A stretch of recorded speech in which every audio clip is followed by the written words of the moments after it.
आज क्लास 8 मैं जो पढ़ाने जा रहा हूँ साहित्य संचय, इसके पहले मैंने एक कविता तुम लोग को किया हुआ भेजा था, यमराज की दिशा। आशा कर रहा हूँ कि तुम लोग होमवर्क कर लिए होंगे। आज मैं जो चैप्टर पढ़ाने जा रहा हूँ वो आपसे, आज मैं इस चैप्टर को सिर्फ रीडिंग करके हल्का फुल्का क्वेश्चन आंसर मैं समझा दूंगा। यह उषा प्रियनंदा का लिखा हुआ पुस्तक है, यानी कहानी है। मैं 64 नंबर पेज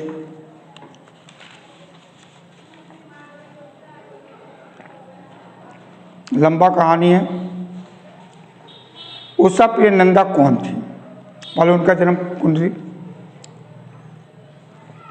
उषा प्रियनंदा का जन्म 24 दिसंबर 1930 प्रवासी हिंदी साहित्यकार है। कानपुर में वो जन्मी थी।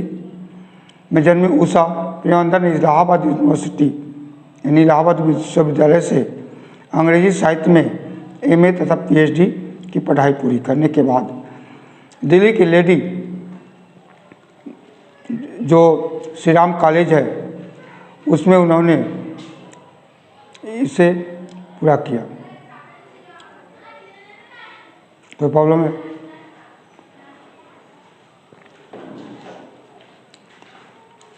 हाँ, तो मैं कहा था वो लेडी श्री राम कॉलेज में इस अध्यापन का काम चालू किया। समय उन्हें फुट ब्राइट स्कॉलरशिप भी मिली। अमेरिका चली गई। अमेरिका के ब्लूमिंगटन इंडियाना में 2 वर्ष तक डायरेक्टर के पोस्ट पर काम किया और 1964 में विस्कॉन्सिन विश्वविद्यालय मेडिसिन में दक्षिण एशियाई विभाग में सहायक प्रोफेसर के पद पर कार्य प्रारंभ किया। आजकल वे सेवानिवृत्त होकर लेखन और भ्रमण कर रही है। क्या कर रही है? सिर्फ लिख रही है, कहानियाँ लिखती हैं और घूमती है विश्व भ्रमण। तो उषा प्रियनंदा के कथा साहित्य में 6ठे और 7वें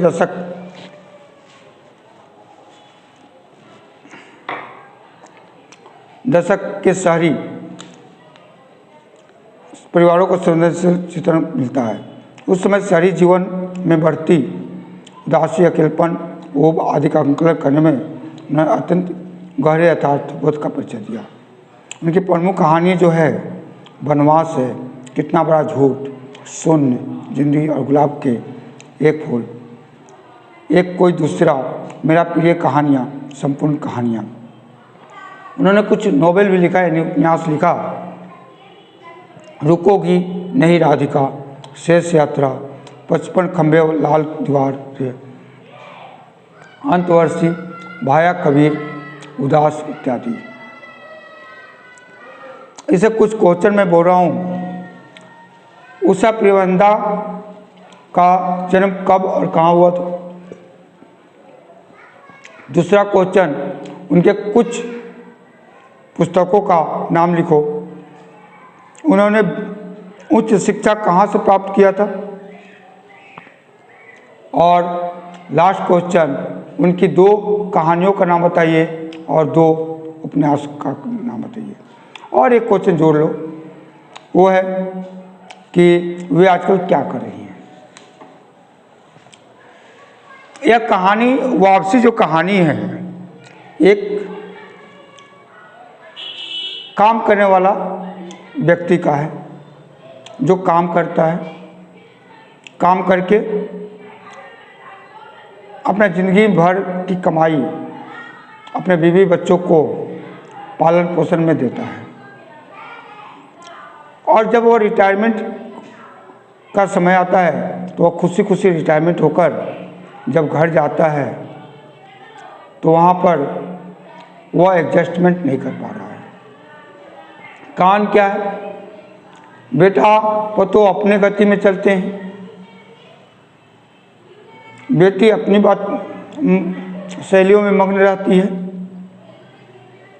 बीवी भक्ति में मग्न रहती है। जिसने एक पूरे परिवार को पालन पोषण किया, आज उसका केयर करने वाला भी कोई नहीं है।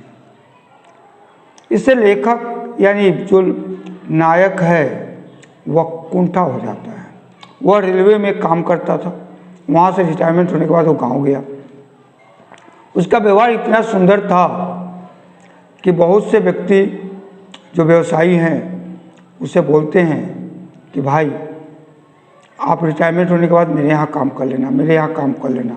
लेकिन वो बोलता है नहीं, मैंने इतना दिन बीवी बच्चों से दूर रहकर अपना ज़िंदगी गुजारा और आज ऐसा समय आया कि रिटायरमेंट होकर जब उनके साथ रहने का है तो मैं नौकरी क्यों करूँगा। परंतु जब वो अपने घर जाता है तो वहाँ उसको जिन परिस्थितियों को सामना करना पड़ता है तो वह लास्ट में कहीं और नौकरी के लिए अप्लाई करता है और रिटायरमेंट के बाद वह नौकरी करने के लिए वहाँ चला जाता है।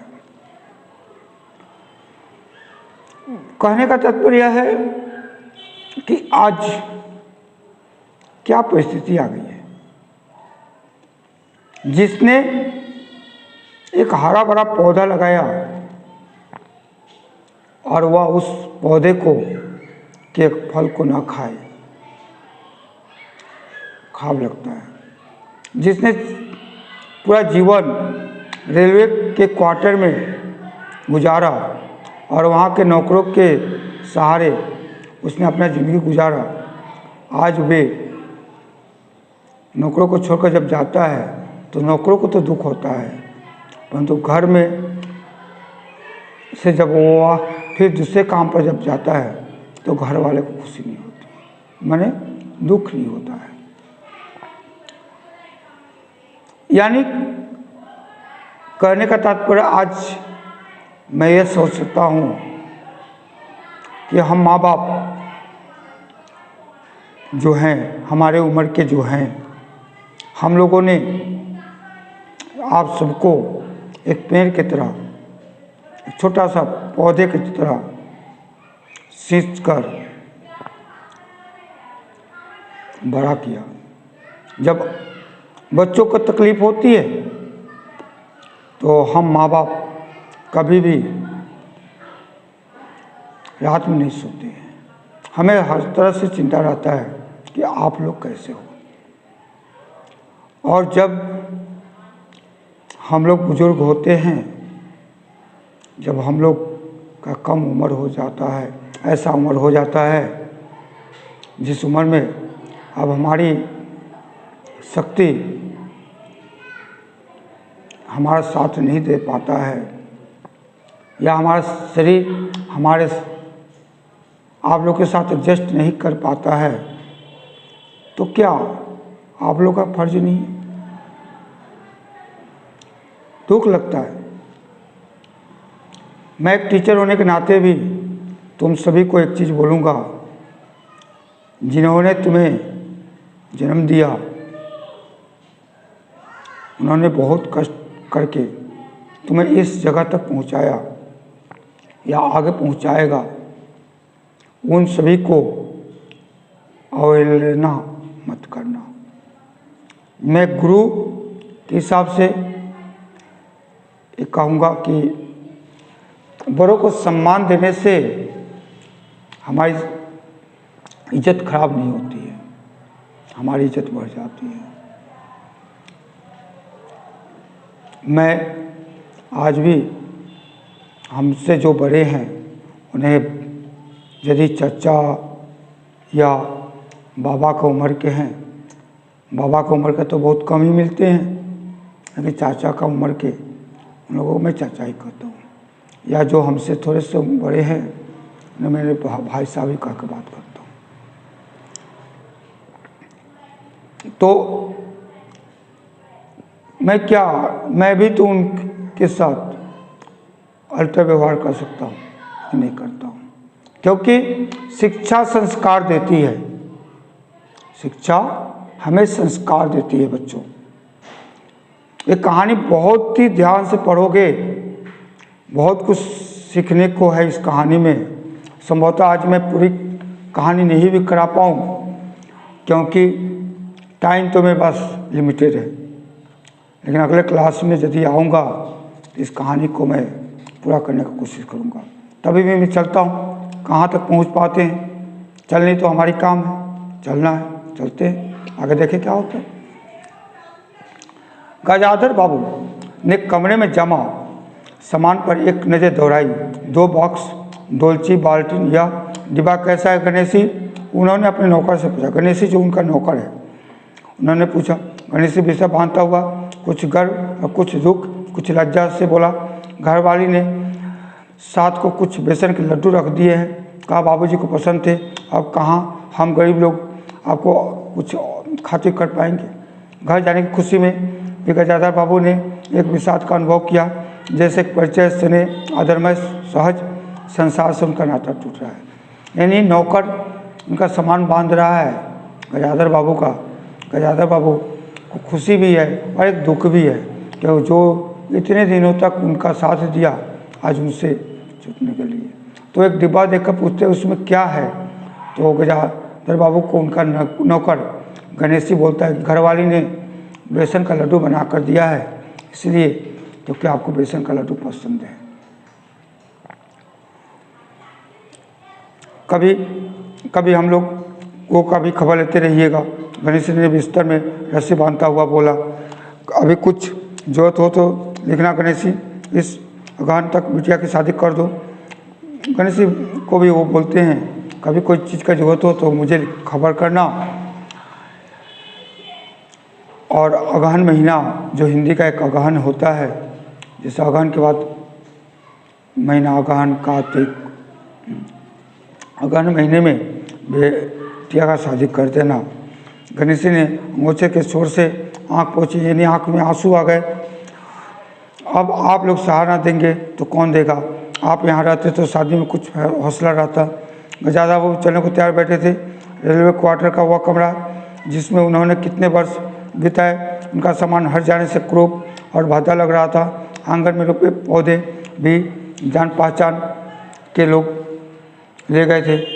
वहाँ जगह जगह मिट्टी बिखरी हुई थी, पर पत्नी बाल बच्चे के साथ रहने का कल्पना में यह बिछोह एक दुर्बल लहर की तरह उठकर विलीन हो रही थी। आंगन में जितने पेड़ पौधे थे, अगल बगल वाले ने भी उठाकर लेकर चले गए। गजाधर बाबू बहुत खुश थे, बहुत खुश। 35 साल की नौकरी, 35 साल पर रिटायरमेंट हो रहे हैं। 35 साल की नौकरी के बाद रिटायर होकर जा रहे थे। इन वर्षों का अधिकांश समय उन्होंने अकेले रहकर काटा था। उन अकेले लक्षणों में उन्होंने इसी समय को कल्पना की थी जब वह अपने परिवार के साथ रह सकेंगे। इसी आशा के सहारे वो अपने अभाव का बोझ ढो रहे थे। संसार की दृष्टि में उनका जीवन सफल कहा जा सकता है। उन्होंने शहर में एक मकान बनवा लिया था। बड़ी लड़की अमर और लड़की कांति की शादियाँ कर दी थी। 2 बच्चे उनकी ठीक कक्षाओं में पढ़ रहे थे। गजाधर बाबू नौकरी के कारण प्राय छोटे स्टेशनों पर रहे और उनके बच्चे और पत्नी शहर में, जिससे पढ़ाई में बाधा ना हो। गजाधर बाबू स्वभाव में बहुत स्नेही व्यक्ति थे और स्नेह की आकांक्षी भी थे। जब परिवार साथ था, ड्यूटी से लौटकर बच्चों से हंसते बोलते, पत्नी से कुछ मनोविनोद करते। उन सबके चले जाने से उनके जीवन में गहन सुनसान नापन भर उठा। खाली क्षणों में उनसे घर में ठिकाना जाता। कभी प्रकृति के न होने पर भी उन्हें पत्नी के स्नेहपूर्ण बातें याद आती रहती। दोपहर की गर्मी होने पर भी 2 बजे तक आग जलाए रहती और उनके स्टेशन से वापस आने पर गरम गरम रोटियां सेकती। उनके खा चुकने और मना करने पर भी थोड़ा सा कुछ और थाली में परोस देती और बड़े प्यार से आग्रह करती। जब वह थके हारे बाहर से आते तो उनकी 8 पाव वह रसोई के द्वार पर निकल आती और उसकी सुलझ आंखें मुस्कुरा उठती। गजाधर बाबू की को तब हर छोटी बातें याद आती थी और उदास उठते। अब कितने वर्षों बाद वो अवसर आया जब वह फिर उसी स्नेह और आदर के मध्य रहने जा रहे हैं। 35 वर्ष पहले जब उनकी पत्नी कुछ दिन तक उनके साथ थी तो उनका बहुत ही मान सम्मान और आदर किया करती थी। जब वो आते थे तभी गर्म करके रोटी बना कर खिलाती थी, बच्चों के साथ हंसते खेलते थे। अब आज कितने दिन बाद वह फिर समय आया। टोपी उठाकर गजाधर बाबू ने चारपाई पर रख दी, जूते खोलकर नीचे खिसका दिए। अंदर से रह रह कर कहकाओ की आवाज़ आ रही थी। इतवार का दिन था, उनके सब बच्चे इकट्ठे होकर नाश्ता कर रहे थे। गजाधर बाबू के सूखे चेहरे पर स्निग्ध मुस्कान आ गई। वे गाँव आ गए हैं तब देखो। उसी तरह मुस्कुराते हुए वह बिना खांसे अंदर चले गए। उन्होंने देखा नरेंद्र कमर पर हाथ रखे शायद गत रात्रि के फिल्म में देखे गए किसी नृत्य का नकल कर रहा था और बसंती हंस कर दोहरी हो रही थी। अमर की बहू को अपने तन बदन आंचल की या घूंघट का कोई होश न था। वह उन्मुक्त रूप से हंस रही थी। गजाधर बाबू को देखते ही नरेंद्र थप से बैठ गया और चाय का प्याला मुंह से लगा लिया। बहू को होश आया और उसने झट माथा ढक लिया और केवल बसंती का शरीर रह रह हंसी दबाने के प्रयत्न में हिलता रहा। गजाधर बाबू ने मुस्कुराते हुए उन लोगों को देखा, फिर कहा, क्यों नरेंद्र, क्या नकल हो रही थी?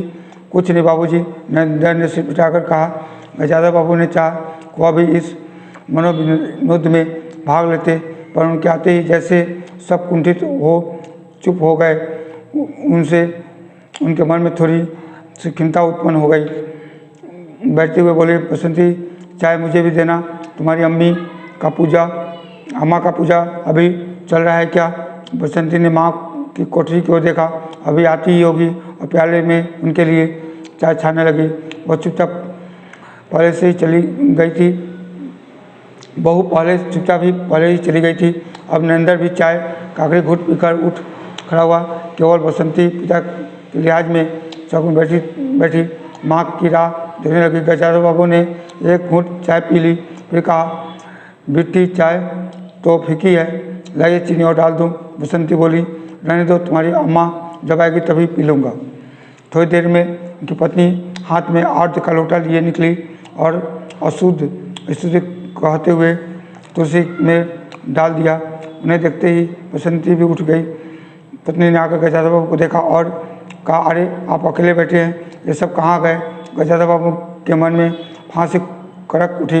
अपने आप में काम में लग गए हैं, आखिर बच्चे ही हैं। पत्नी आकर चौके में बैठ गई। उन्होंने नाक भौं चिराकर चारों ओर जूठे बर्तनों को देखा, फिर कहा, सारे जूठे बर्तन पड़े हैं इस घर में, धर्म कर्म कुछ नहीं। पूजा करके सीधे चौके में घुसी। फिर उन्होंने नौकर को पुकारा। जब उत्तर न मिला तो एक बार और उच्च स्वर में फिर पति को देखकर बोली, बहू ने भेजा होगा बाजार। और एक लंबी सांस लेकर चुप हो रही। गजाधर बाबू बैठकर चाय नाश्ते का इंतजार करते रहे। उन्हें अचानक ही गणेशी की याद आ गया। रोज़ सुबह पैसेंजर आने से पहले वह गरम गरम पुड़िया और जलेबी बनाता था। गजाधर बाबू जब तक उठकर तैयार होते उनके लिए जलेबियाँ और चाय लाकर रख देता। चाय भी कितनी बढ़िया, कांच के गिलास में ऊपर तक भरी लबालब, पूरे 2.5 चम्मच चीनी और गाढ़ी मलाई। पैसेंजर भले ही रानीपुर लेट पहुँचे, यानी कौन से स्टेशन पर काम करते थे? रानीपुर में। गणेशी ने चाय पहुंचाने में देरी नहीं की। क्या मजाल कि कभी उनसे कुछ खाना पड़े। पत्नी की शिकायत बात स्वर सुन उनके विचारों में याद पड़ा। वह कह रही थी, सारा दिन इसी खिच में निकल जाता है, इस गृहस्थी का धंधा फिरते फिरते उम्र बीत गई, कोई जरा हाथ भी नहीं बढ़ाता। बहू क्या करती है? गजाधर बाबू ने पूछा। पड़ी रहती है। बसंती को तो फिर कहो कि कॉलेज जाना होता है। गजाधर बाबू ने जोश में आकर बसंती को आवाज़ दी। बसंती भाभी के कमरे से निकली तो गजाधर बाबू ने कहा, बसंती, आज से शाम का खाना बनाने की जिम्मेदारी तुम पर है। सुबह का भोजन तुम्हारी भाभी बनाएगी। बसंती मुँह लटका कर बोली, बाबूजी, पढ़ना भी तो होता है। गजाधर बाबू ने प्यार से समझाया, तुम सुबह पढ़ लिया करो, तुम्हारी माँ बूढ़ी हुई, उनके शरीर में अब वह शक्ति नहीं बची। तुम हो, तुम्हारी भाभी है, दोनों को मिलकर काम में हाथ बटाना चाहिए। बसंती चुप रह गई।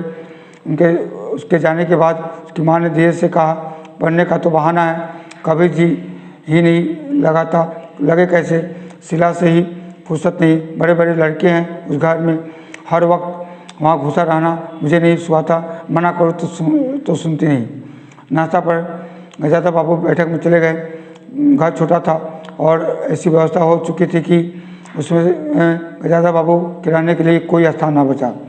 जैसे किसी मेहमान के लिए कुछ अस्थायी प्रबंध कर दिया जाता, उसी प्रकार बैठक में कुर्सियों की को दीवार से सटाकर बीच में गजादा बाबू के लिए पतली सी चरपाई डाल दी गई थी। गजादा बाबू उस कमरे में कभी कभी अनायास ही इस अस्थायित्व का अनुभव करने लगते। उन्हें याद हो आता कि उन रेलगाड़ियों की जो आती और थोड़ी देर रुककर किसी और लक्ष्य की ओर चली जाती। घर छोटा होने के कारण बैठक में ही अब अपना प्रबंध किया था। उनकी पत्नी के पास अंदर छोटा सा कमरा हो सकता, पर वह एक और चारों ओर मर्ताब, दाल, चावल और कनस्तर और घी के डिब्बों से घिरा था। दूसरी ओर पुरानी रजाइयाँ दारियों से लिपटी रस्सी से बंधी रखी थी। उसके पास एक बड़े से टीन के बक्से में घर के गर्म कपड़े थे। बीच में एक अलगनी बंधी हुई थी जिस पर प्राय बसंती के कपड़े लापरवाही से पड़े रहते थे। वह भरसक उस कमरे में नहीं जाते थे। घर का दूसरा कमरा अमर और उसकी बहू के पास था। तीसरा कमरा जो सामने की ओर बैठक था, गजादा बाबू के आने से पहले उसमें अमर का ससुराल से आए बेंत की 3 कुर्सियाँ का सेट पड़ा था। कुर्सियों पर नीली गद्दियाँ और बहू के हाथों की कड़े फूसन थे। जब कभी उनकी पत्नी का कोई लंबी शिकायत करनी होती तो अपनी चटाई बैठक में डाल पड़ जाती।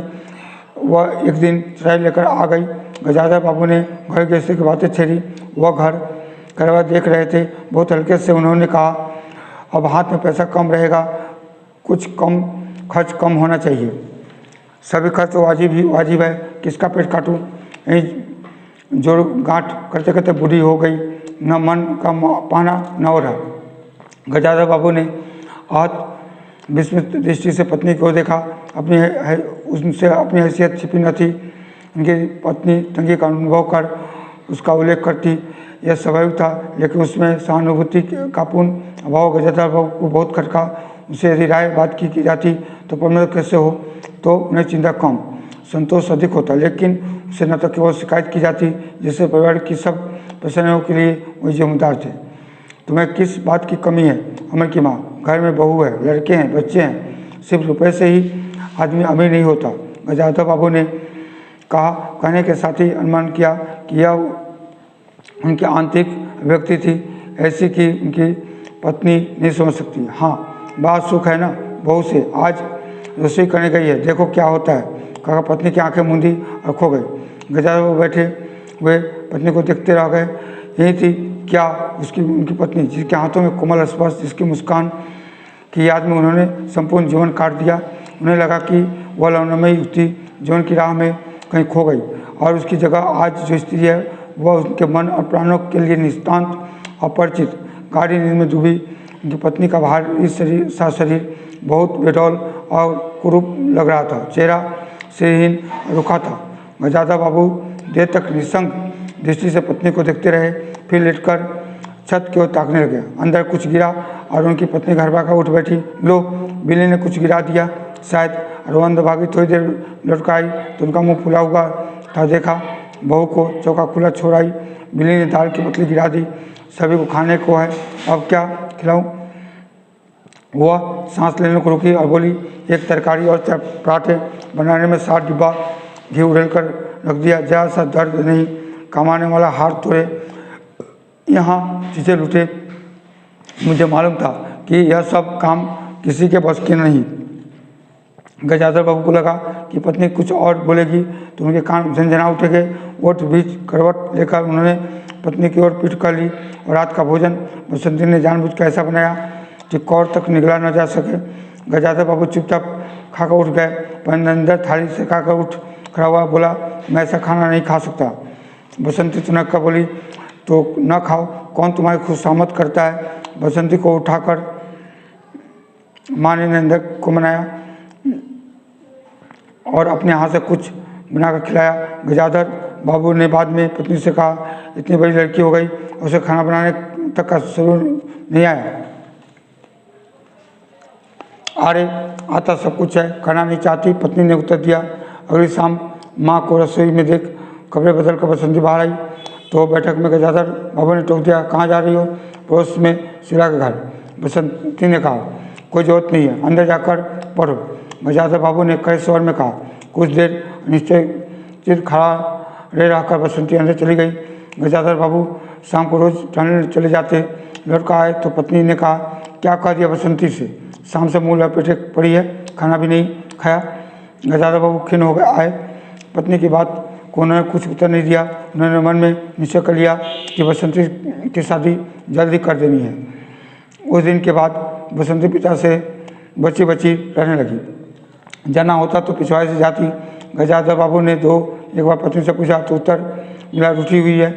गजाधर बाबू को और रोष आया। लड़की के इतने मिजाज जाने को रोक दिया तो पिता से बोलेगी नहीं। फिर उनकी पत्नी ने ही सूचना दी कि अमर अलग रहने का सोच रहा है। क्यों? गजाधर बाबू ने चकित होकर पूछा। पत्नी ने साफ साफ उत्तर नहीं दिया। अमर और उसकी बहू की शिकायतें बहुत थी। उनका कहना था कि गजाधर बाबू हमेशा बैठक में ही पड़े रहते हैं। कोई आने जाने वाला हो तो कहीं बैठाने की जगह नहीं। अमर को सब अभी छोटा सा समझते थे और मौके बेमौके टोक देते थे। बहू को काम करना पड़ता था और सास जब तब फोरपन पर टाइम देती रहती थी। हमारे आने के पहले भी कभी ऐसी बात हुई थी? गजाधर बाबू ने पूछा। पत्नी ने सिर हिलाकर जिताया कि नहीं। पहले अमर घर का मालिक बनकर रहता था। बहू को कोई रोक टोक न थी। अमर के दोस्तों को प्राय यहाँ अड्डा जमा रहता था और अंदर से नाश्ता चाय होकर तैयार होकर जाता रहता था। बसंत को ही अच्छा लगता था। गजाधर बाबू ने बहुत धीरे से कहा, अमर से कहो जल्दबाजी की कोई ज़रूरत नहीं है।